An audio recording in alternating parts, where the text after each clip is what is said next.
Hey guys, it's Jouelzy, and surprise, well, this hair, girl, something to get used to.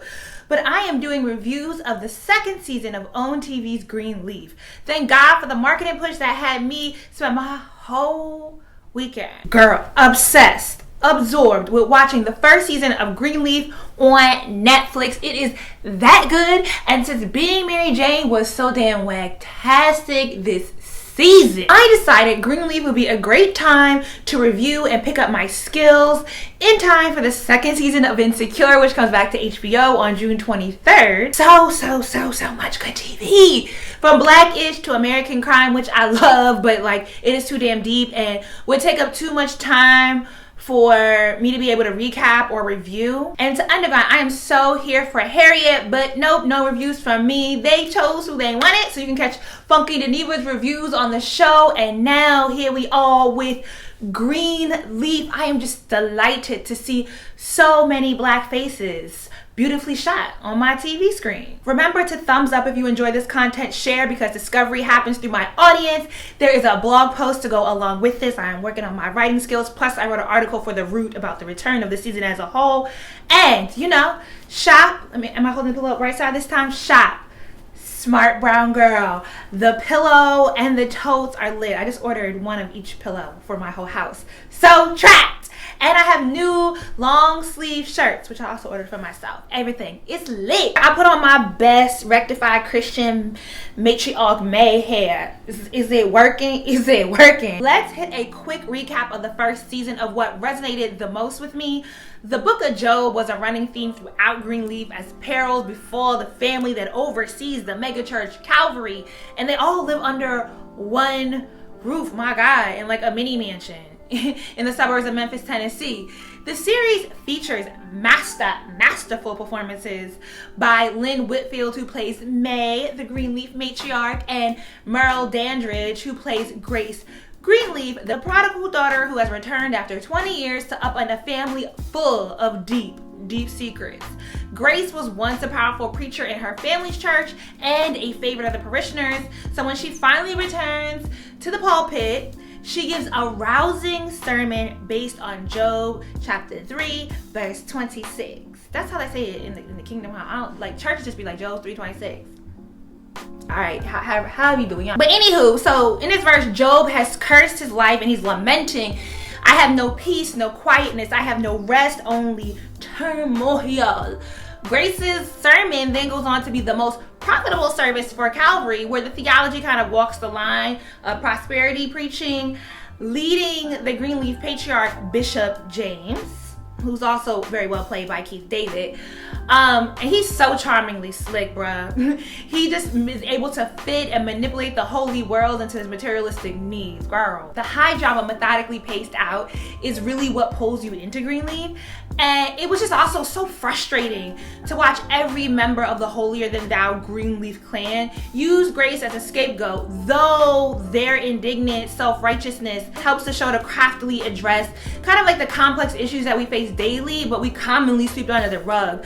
And the show does a really good job at juxtaposing the use, or really the manipulation, of the Bible and Christianity to excuse one's actions or lack thereof. So we have like the son Jacob is caught in an affair with Bishop's white assistant, and his wife forgives him in the name of keeping Grace from stopping his ascent to pastorhood, because infidelity isn't a big enough boulder in the pathway. Like, Grace is really a hindrance to Jacob's ancient ways. Mac's ability to cover up and get away with his indiscretions kind of belies a tangled web of efforts by the Greenleaf's family to ascend and profits from their church. Girl, it ain't pretty.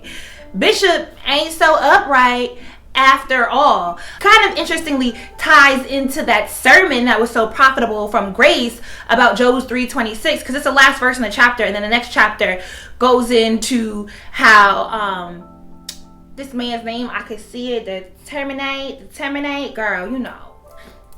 I ain't been to church in a minute. That dude tells Job that, like, why basically are you concerned? Because the upright never perish, right? That the, you know, the kind of meek shall inhabit the earth theme, that the upright and those who obey God even in the heat of the moment when they feel like they're at a total loss, if they hold out in their faith and their patience, they are the ones that will win in the end. And then God's voice comes in booming and it's like, Job! And he gets blessed twice over. So, but in the end, it's like Bishop isn't so upright after all. So the downfall of Mac causes the saint-like facade of the Greenleaf family to entirely crumble. And all this falls squarely on the shoulders of Grace. This annoyed me to no end, even though May delivers some of the best lines here, dripped in the BS known as Southern charm and biblical shade. That is a major question for me, is why does Grace constantly absorb the blame everyone else places on her? Greenleaf also highlights the push toward Christian forgiveness and how that can be twisted to keep a beaten woman silent, while the mother of an abused daughter so believes in the sanctity of the church that she not only forgives everyone's silence, but she also continues to work in the church where the man who sexually abused her daughter has power. Like, wow. I mean, this is an aspect of Greenleaf that really keeps it intriguing, and I do believe the show inspires a lot of important conversation without trying to like push religion or theology or even anything necessarily against Christianity itself. It kind of pushes more of us thinking about how we as humans manipulate and twist things, like the human action. Let's get into season 2 now. Mac, in the season finale, the big cliffhanger was that Mac somehow got out of jail, and it turns out he threw Bishop under the bus by getting May's father, Henry, to admit to setting the fire that burned down the Greenleaf's first church. And this fire also killed a church worker, Daryl James, who was not supposed to be in the building at the time. I'm really hoping that the show doesn't veer off too far into like Perry-esque melodrama, with it being revealed that the rival pastor, Basie Skanks, what a name, girl, is the son of Daryl James. And that whole setup where he comes into the bishop's office, it just felt like a dream sequence. I don't know how much I trust it. To my early question about Grace always absorbing the blame, May's frustration with Grace and May's sister Mavis is so crazy to see Oprah play a drunk. Makes a bit more sense now that we know that Henry sexually abused May as a child, and that whole scene in the nursing home was just creeptastic and depressing, like, ooh. But May is able to use that to convince her father to not testify about the fire, getting the DA to drop the case against the bishop. But now what happens to Mac, who supposedly just knows so much dirt about so many folks in Memphis? May, in all her complicated layers, is really my thus far favorite character on the show, because I want to throw so much disdain at her and judge her, but I just loved Ishada Lynn Whitfield's performance, that arch brow when she goes in with the dagger. Your strength is best showcased in your silence. What is that what she said when she came at Carissa? She stayed checking Carissa, who I just was like whiny and I love the performance between Zora, and I love that name too, and Grace's daughter Sophia. I especially love Zora's afro. She is just such a cute girl. I am looking forward this season to seeing the development of the relationship between the daughter, Charity. Did you catch that? Grace, Faith, Charity, and Jacob. Y'all so Christian. But the relationship between Charity and her musical director Carlton and her husband Kevin, it is a hoot to see T.C. Carson from A Living Single playing Carlton's husband Reggie.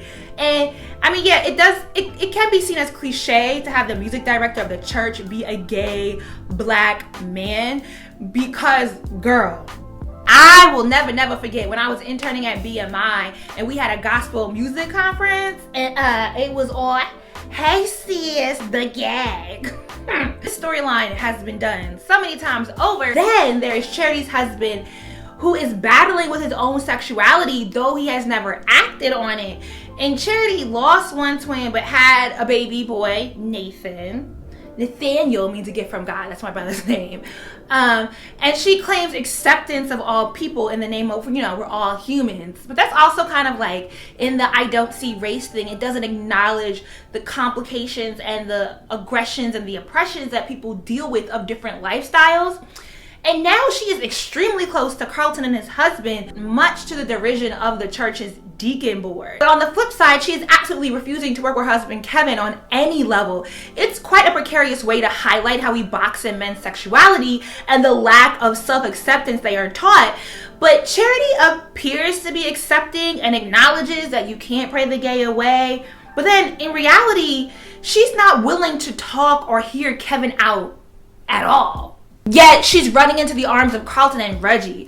I'm really interested to see where this goes with Kevin putting himself in therapy, though I'm not quite clear what kind of therapy this is, because he's claiming it's not conversion therapy and he's begging Charity to go and she's just like, no, I don't want to go to conversion therapy, but he's saying it's not. So I don't know. And he's saying that he wants to be with his wife even after acknowledging, do we say he's gay? Is sexuality for men that absolute of a binary? He hasn't acted on it.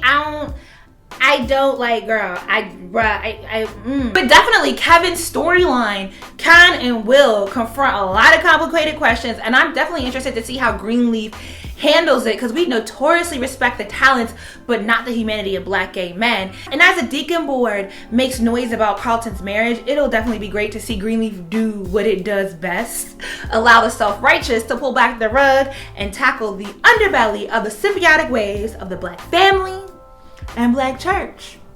All right, did you watch Greenleaf?